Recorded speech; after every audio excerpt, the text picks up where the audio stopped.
Hello and welcome to a festive edition of the Manchester is Red podcast without any of the normal festive fun, unfortunately, for Manchester United over this Christmas period. The Manchester is Red podcast now sponsored by NordVPN. And if you're going away over New Year, then make sure you're armed with NordVPN on your travels and all your devices. It is the fastest VPN in the world. You can change your virtual location to any location across the world. So if you're out of the country next week, but you simply cannot miss United against Newcastle and Liverpool against United, then use NordVPN to make sure you can stream the game. Or if you'd rather not watch the game, then just use it to stream your favourite series and try and forget about football and forget about Manchester United for the week. But one account used on 10 devices. It's got servers in hundreds of countries. Go to nordvpn.com/Manchester and use the code Manchester to get 4 extra months on your 2-year plan. You'll find those links in the podcast description as well, if you can't remember them. I'm Tyrone Marshall, hosting today, joined by Steven Railston, who is fresh from a trip to Molineux. Steven, how are you? How's your Christmas been? I'm brilliant, thanks, Ty. Had a great Christmas, and we've finally got a sponsor, so I pay for the Christmas gifts this year, thankfully. Plenty of turkey, plenty of pigs and blankets, plenty of beer as well. So I wasn't too hungover, to be fair, actually, on Boxing Day. And it helped that it was a 5:30 kick-off, of course, down at Molineux. We were just discussing our respective hangovers or maybe not hangovers. But you had a good day as well, didn't you? I did, yeah. It was a very good Christmas. My 5-year-old woke up at 5:30 in the morning, so that wasn't great. It does make it a very long day. I feel like that's the start of something now. I think a Christmas Day lie-in is a good decade away for me now. But yeah, it was an early start and just makes it such a long day. I remember being sat there in the morning on the sofa looking at my watch thinking, oh, I'm going to grab a shower and get ready soon. It was only 10 a.m. Still 8:15. It's like, oh, it's going to be a long day. I got Mr. Men Monopoly as well. So I played Monopoly twice on Christmas Day. So I needed the beers. But yeah, like we say, it wasn't too bad on Boxing Day morning, and I was doing the early kickoff. I was doing City, so thankfully it wasn't too bad, and it was nice to get done. Basically, get home and get on the sofa to watch United, or what I could see of it through the fog. Anyway, it was very foggy at Molineux. It was foggy everywhere yesterday, but the fog was bad and the football was worse. Essentially, it's a shame it wasn't foggy. You could still see the pitch by the sounds of things, Stephen. And for United fans, seeing the pitch was not ideal yesterday. Yeah, the conditions were bad coming down. There was an inspection for the Liverpool game, wasn't there, for the Leicester match, but I don't think it made it as that far at Molineux. Ruben Amorim said the storm was coming, didn't he, the other week? It has arrived. The Manchester City game, that was a fantastic result in the Manchester derby. It had to be the turning point. They had to kick on after that, and they suffered 3 defeats in the space of a week. So Christmas is not enjoyable at the moment for Manchester United. The 3-0 game against Bournemouth, that was terrible, and I think the travelling supporters coming along to Molineux on Boxing Day probably weren't expecting much, and unfortunately that transpired on the pitch. It was a really low quality first half, and the obviously the sending off in the second half makes a mountain to climb. Bruno Fernandes was incredibly daft making that challenge in the first half on Kuna, who had a really good game. If he was making an audition to sign for United, he passed it with flying colours. And then Fernandes goes and gets that sending off in the second half. Just a really daft, stupid challenge with his studs up. And from that point on, you never thought United were going to win that game with 10 men. Wolves had the ball in the back of the net just a few moments later through Steven Railston, and says a lot about him that he was offside there. It really didn't have to be. His positioning was really bad, but Wolves are a really bad team, and they still won that game. Obviously with the 2 goals, and you just look at that United team now, and they're almost in a relegation battle. 14th in the Premier League. It's surreal to say, really, when you look at the Premier League table. And the caveat is, it is obviously incredibly tight in the Premier League table. But I mean, Everton are 5 points off them now. And Everton have become the joke club of the nation. But United aren't too far behind now, unfortunately. And Ruben Amorim has a heck of a job on his hands on the basis of that game yesterday. Yeah, I thought it was telling about the quality of Wolves that at 1-0 up with 10 men, they just sat back and they were really poor. And United had a bit of momentum at that point, and you were watching it thinking, this Wolves team are terrible, and United are going to lose to them. But let's look at the first half first, because that was 11v11. That's a fair assessment of a game with an even number of players. And to be honest, I didn't think United were particularly good first half. Wolves shaded it, had the better chances, and if we're looking at 11v11, again, United just look so flat. There's no creativity in that team. You're struggling to see how they score. And even 11v11 in that game, there was just very little to write home about, very little excitement. They looked what they are, didn't they? A really average, mediocre team, I thought. It's just so low quality. It looked like a game between two relegation sides. I was going to tweet that at half time and I felt I might get some pelter. So I said, two sides are in the bottom half of the Premier League table because that's how they're performing right now. They deserve to be where they are, both sides. And United are almost on Wolves' level. And Wolves have had such a bad season, obviously replaced Gary O'Neill. Visa Pereira's come in, he's oversaw 2 victories now. He seemed to be loving it at the end of the game. But I mean, in terms of the first half, Man Utd was the best player for me. He had a really good performance in that first half. That kind of regressed, as you'd probably expect, as the game went on, especially after the sending off. But he made some brilliant interceptions. He was breaking up play. He's had a good few weeks on an individual basis, despite up and down results and some bad results. I think he started to show what he can do in the centre of midfield. And he was alongside Kobbie Mainoo. It's frustrating, isn't it, Ty? Because we're watching Kobbie Mainoo at the moment and we all know what he can do. But he had a difficult afternoon again, unfortunately. There was a few bad passes, and that's really uncharacteristic for Mainoo. I mean, I've watched plenty of him since he was 17, and one of his biggest strengths is his passing. And when his passing is usually so slick and he's losing the ball, it's not a good sign. There was a few moments of that. I mean, having said that, there was a few flicks that he did, which were quite impressive. There was a chance that he created into the box that Hoyland didn't get onto. But you're right, you just looked at that first half and it was, again, a low-quality game. And having said that, you come into the half and half time, it's 0-0. You can still go out and win that game. Amorim can say what he wants and go out in the second half. There's a huge opportunity there, but I mean, as we've just talked about, that Fernandes sending off made it a mountain, really. Yeah, and pretty telling that Fernandes walked off right next to Amorim, who made no effort to. He just completely blanked him, didn't he? Yeah, totally blanked him. 3 red cards in 19 games for the captain now. I know the first of those, United won an appeal against Tottenham. The second, the one against Porto was kind of similar to this, in that you're on a booking and then just do something so incredibly rash and stupid. And there's got to be better discipline from the captain. I think he left United short there. He can have absolutely no complaints, even though he did complain about both of them. I think they were probably both bookings. Certainly the second one, when you're on a yellow card, is a booking, and you should know that you're on a yellow. You've got to be so careful. It was an area of the pitch where he just didn't need to make the tackle, and it just kind of sums things up, didn't it? At the moment, it was a loss of self-control and a loss of discipline, and United are going to pay for it when he's missing against Newcastle as well.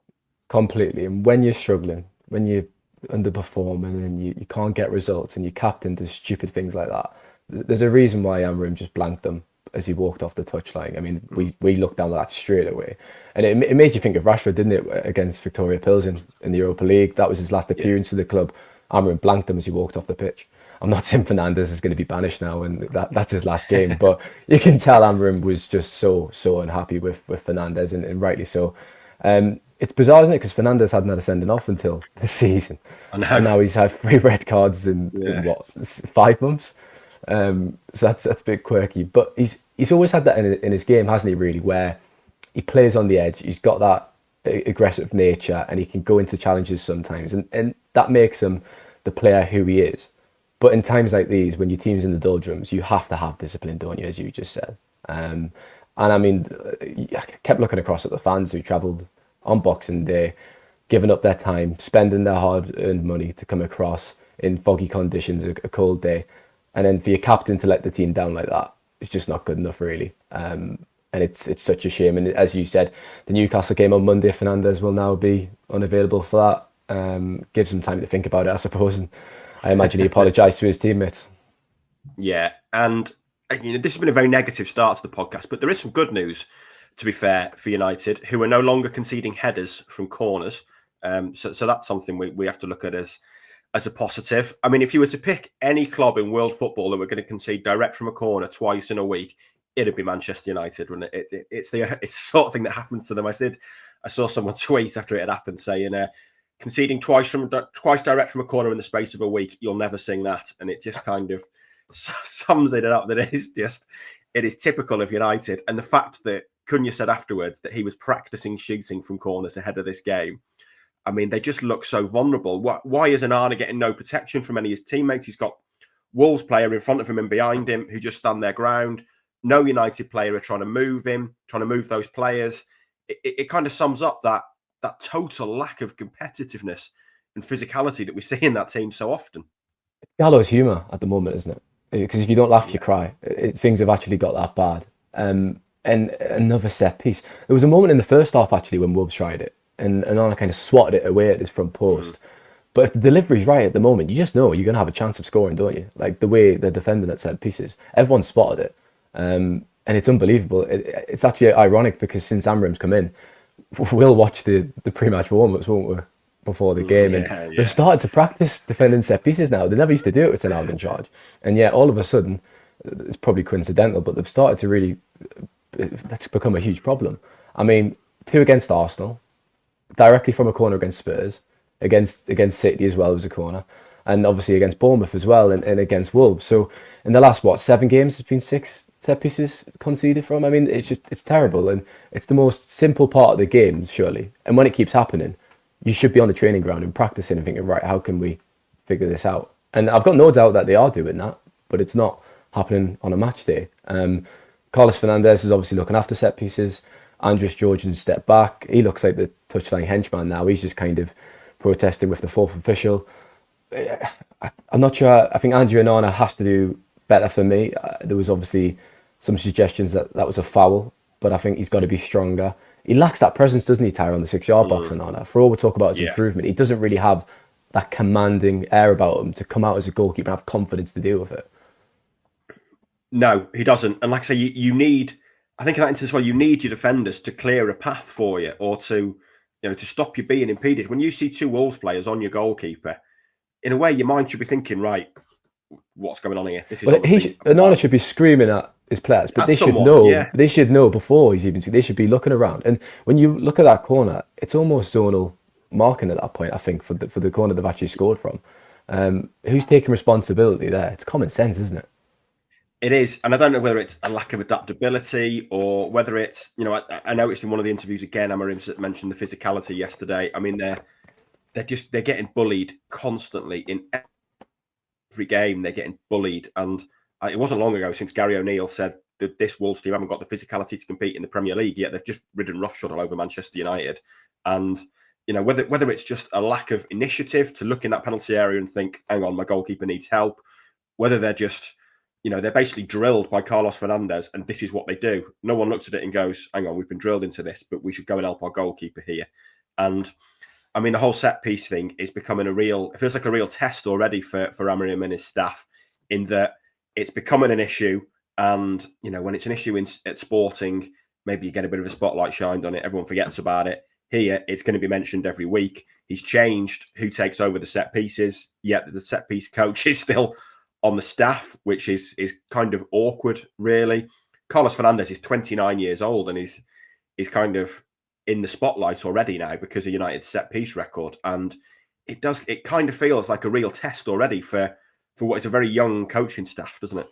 Well, Amorim had said, didn't he, recently, kind of try to take the spotlight away from Fernandes and say, no, it's on me, which was admirable for him to do that. And I guess he has to do that as the manager. But it is a huge test. And you're right, he's 29 years old. He's a young coach. He's coming to the club.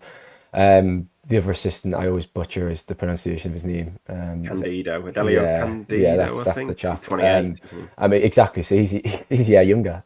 They are a young staff. Amorim's a young coach himself.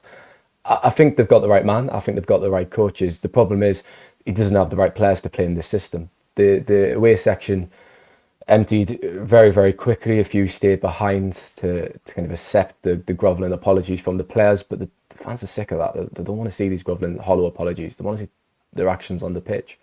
But you look at that performance yesterday, and at the moment, Amorim just does not have the players to play in that system, does he? And we've talked about the natural fullbacks playing. So Dalot and obviously Mazraoui started in those roles again. It's just not working that.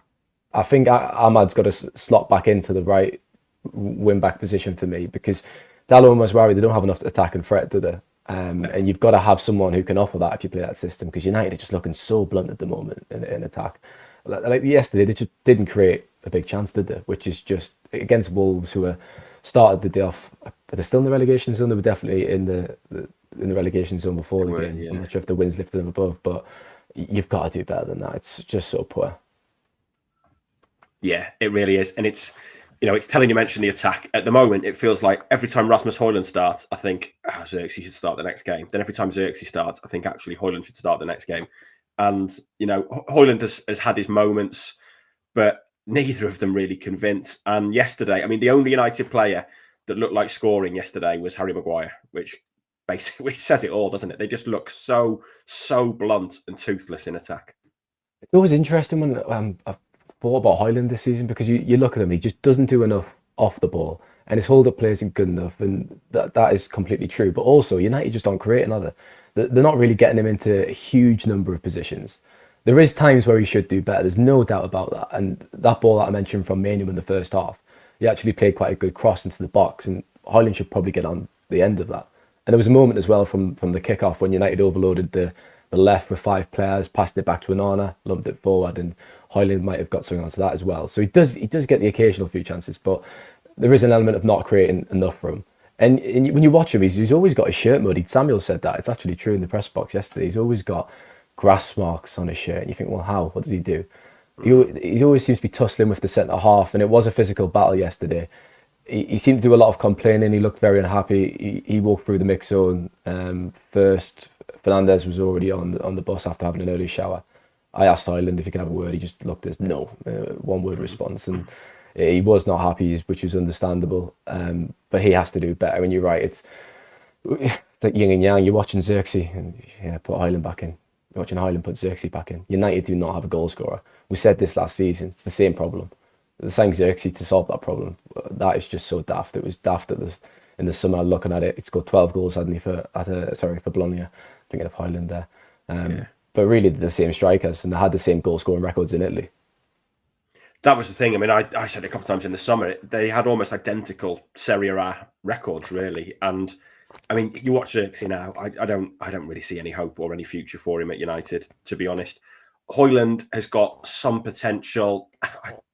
I don't think he's going to be the striker that gets United close to winning the league, to be honest. Maybe I still think he'll be player. Like long term. He'll be very good. Do you agree with that? But I mean, we've been banging on about this for ages. He's not a 20-goal striker. No. Maybe he will be in his late 20s, but that's years off, isn't it? Yeah, it really is, and I'm not 100% convinced he gets there. I mean, his finishing is good, to be fair. I don't really think there's an issue with his finishing.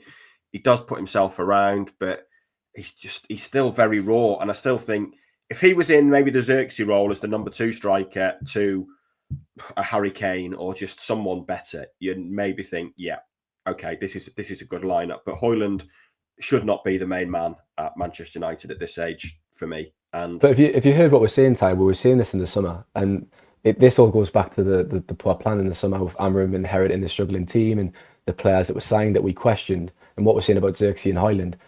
We could all see it coming. So if we could see it coming, how did the people not run the football club see it coming?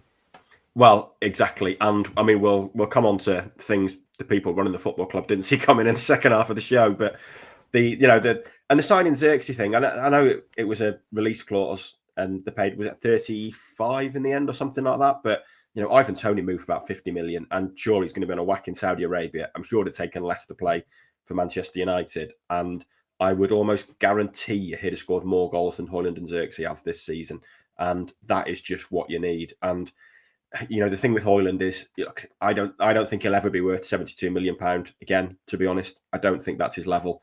I think he's I think he should be a solid squad player at United. I'm not sure long term he's the number 9 this club needs if it wants to get back to where he is. I think he will become a good player, maybe a very good player. Will he become a number 9 capable of winning United win the league? I don't think so. I do think he's better than Xerxes. And as much as we say you watch one play and you want the other in, I think, Højlund is the better long-term bet here than Xerxes. But I also think that probably neither are the long-term answer. And that is something you've got to solve, because none of the wingers are scoring either, really. I mean, the only player scoring is Ahmad and maybe Fernandes. And the lack of goals in this team is just absolutely chronic, isn't it? Like it's hard to know where the goals are coming from. But we'll leave it there for the first part. That's enough of the Wolves negativity. We'll be back after this break to look ahead to Newcastle and touch on a few of Amorim's post-match comments.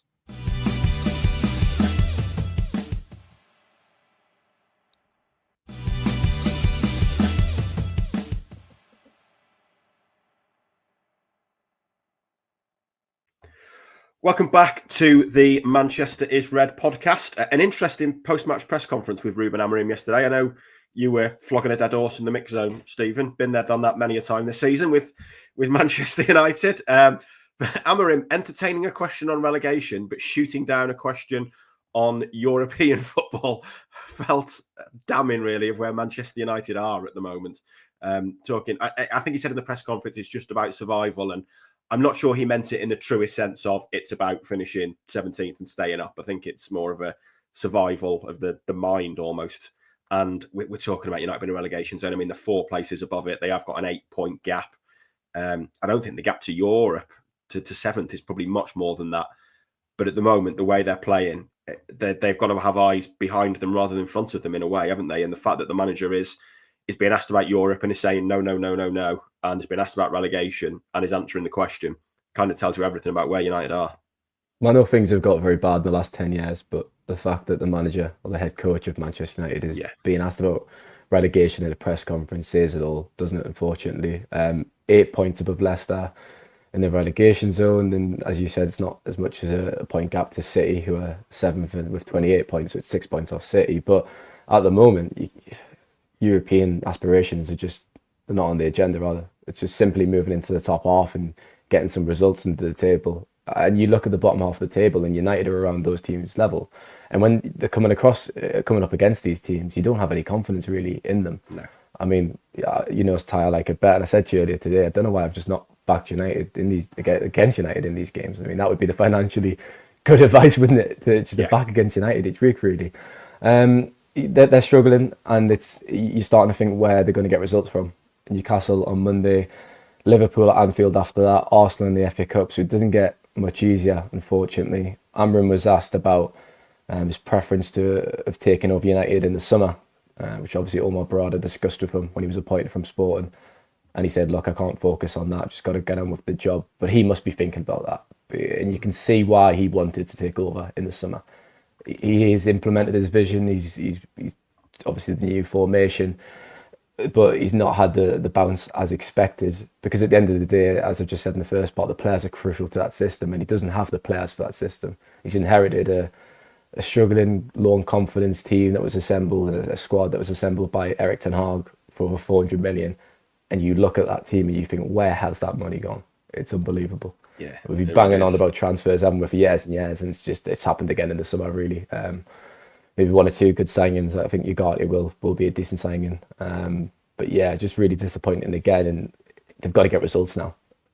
I said in my preview video, what we do before the game, that Amorim wouldn't have cared about how United played against Wolves. They just needed a win on Boxing Day, and that was just really, really rubbish again. Yeah, and I've been saying for a couple of weeks now that I think there's a decent chance that United finish in the bottom half the way things are going. I still think bottom half is probably likely. Certainly the limit of their ambitions, I think, is top half. I think we should forget about top 7 at the moment, given the consistency, unless something clicks from somewhere. And the problem you've got is those Newcastle and Liverpool games. I mean, especially with Ugarte and Fernandes suspended now, you can make an argument for them losing both of them.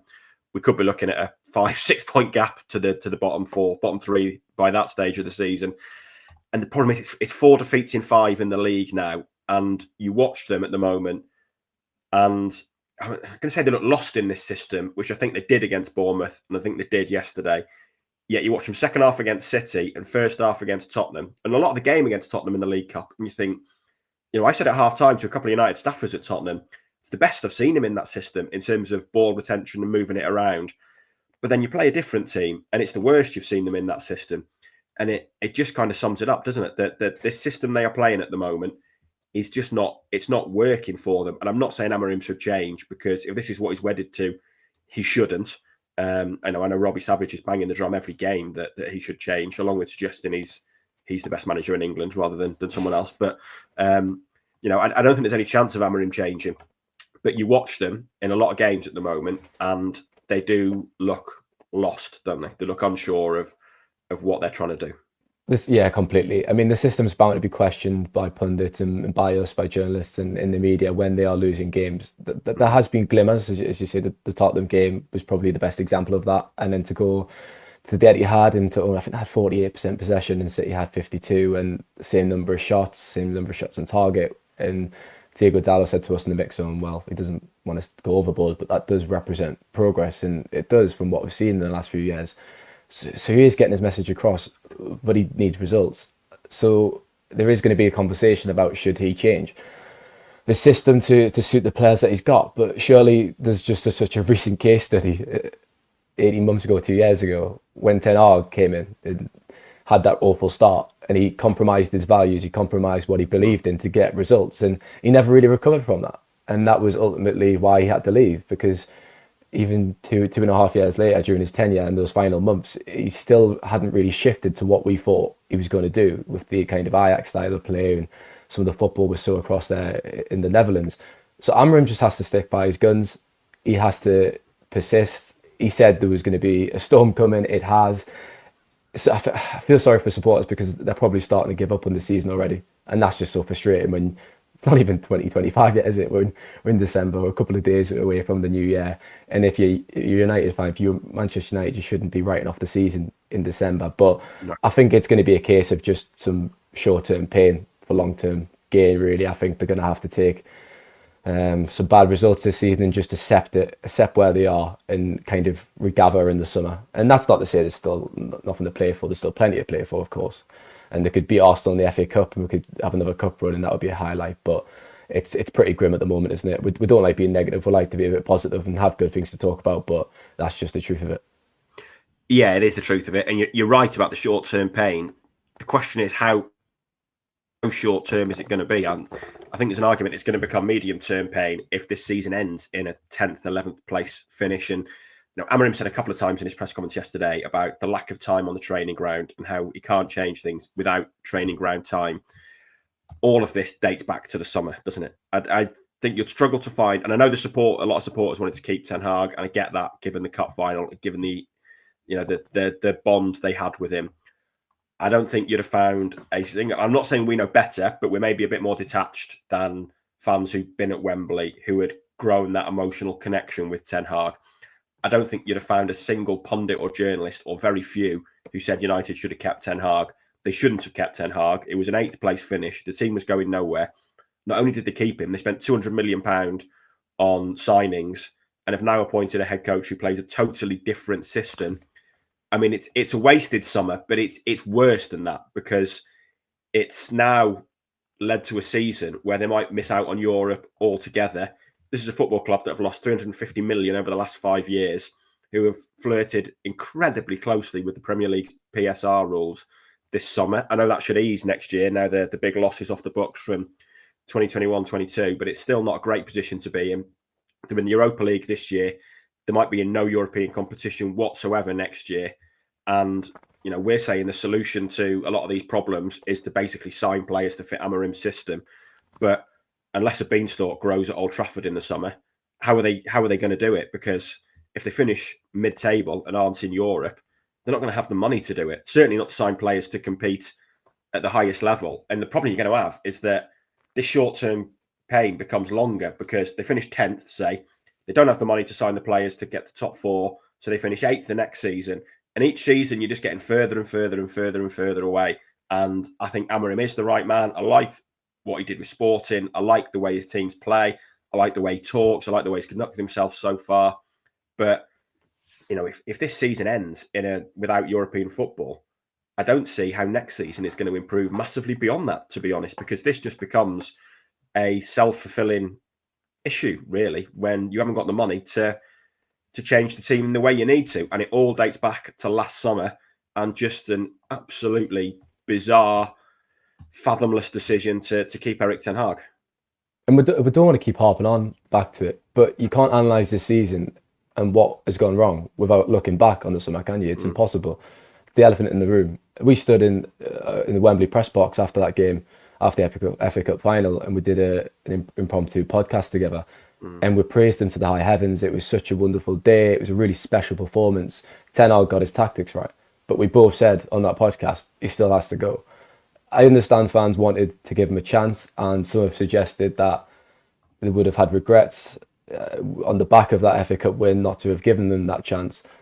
But objectively, they just had a torrid season, and there was 12 He'd had months his of chance. He'd had two, exactly. He'd had 2 years. Yeah, and there was a ton of evidence there that said he needed to go, and that money that Ten Hag spent should have been given to Amorim in the summer, and then we wouldn't be seeing, I don't think, what we're seeing now on the pitch, because players would have been signed to that system, to how Amorim wanted to play, and he's having to put square pegs into round holes, isn't he? He's having to, and it's not just that; it's also the fact that you then give Amorim a full pre-season, a full tour, all that training ground time. And maybe some of these players look more comfortable in his system than they do now when they get in one proper training session a week. Completely. And the summer was the big mistake. We said it at the time, we'll say it again, it was the big mistake. And United are 14th, and Ineos botched it in the summer. It was the biggest blot on the copybook. They've messed up since. There's nothing really to cheer about United at the moment. It's just so negative, unfortunately. They're charging £66. They've scrapped concessions to watch that shower. The stadium's falling apart. It's leaking. I feel sorry for Amorim, because, like I say, I agree. I think he's the right man. I think he will turn it around in time. But he's just got such a big job in his hands.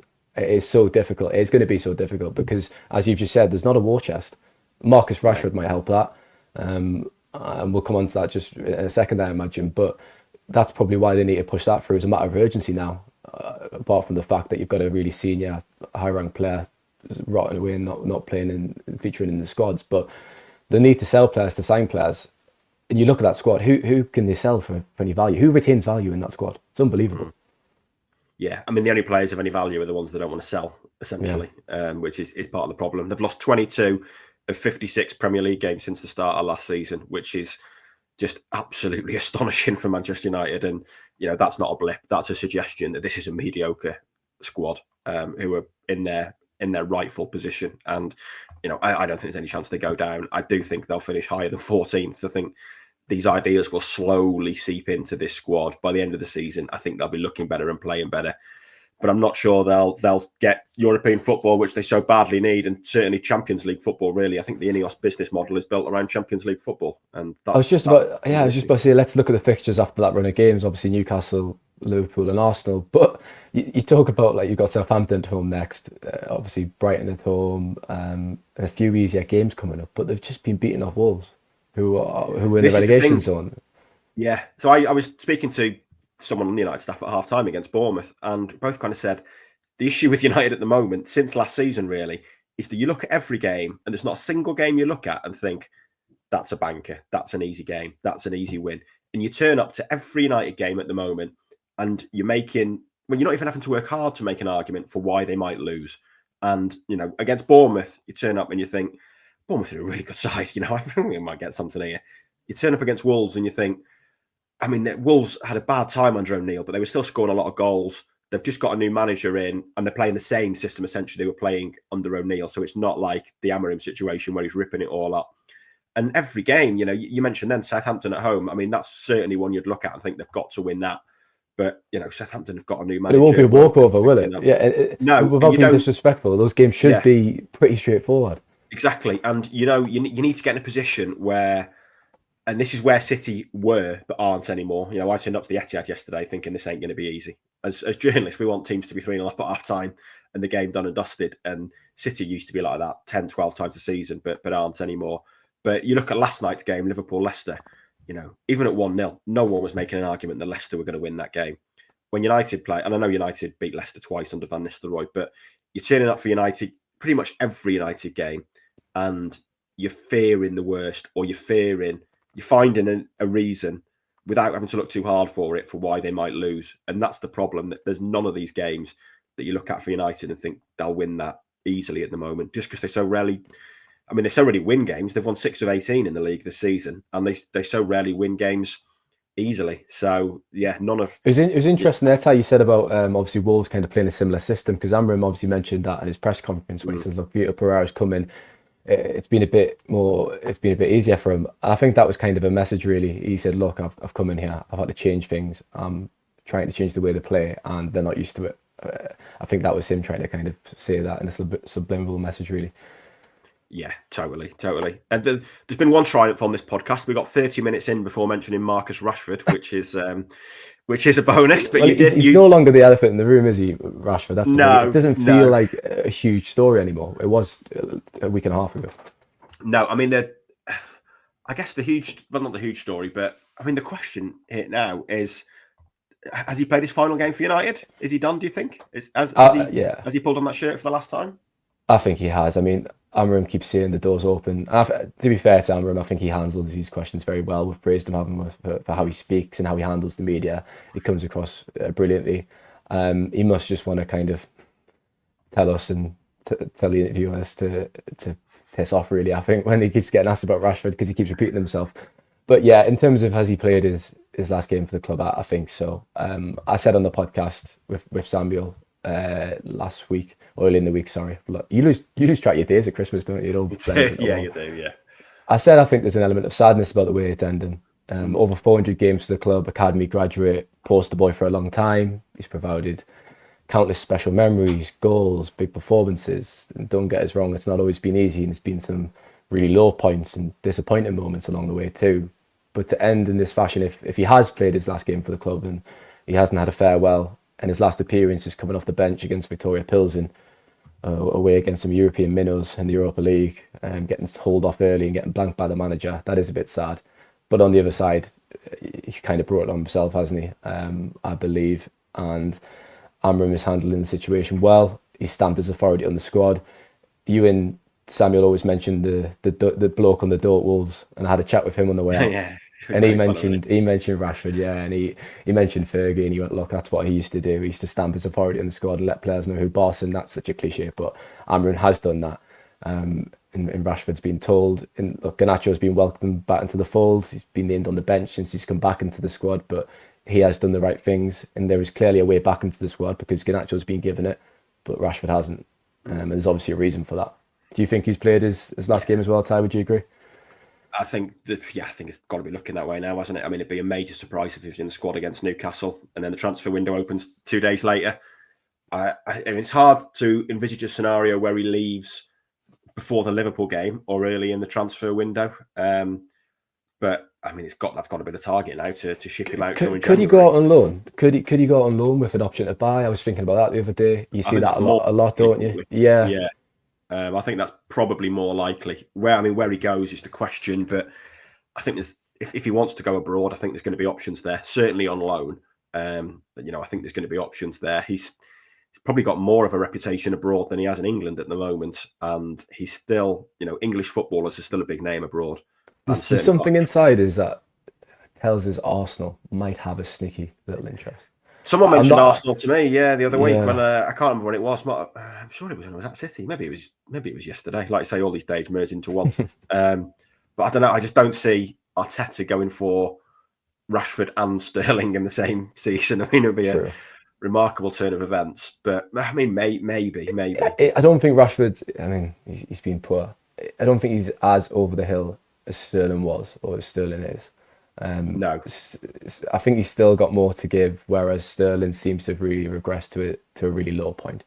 But like I say, we keep talking about Rashford, and we do think he's played his last game. But where he's going to go is the fascinating topic, really, isn't it? Because as you say, there's no real market. PSG were interested in the past, but they've moved away from that model. Real Madrid, no, it won't happen at Bayern Munich.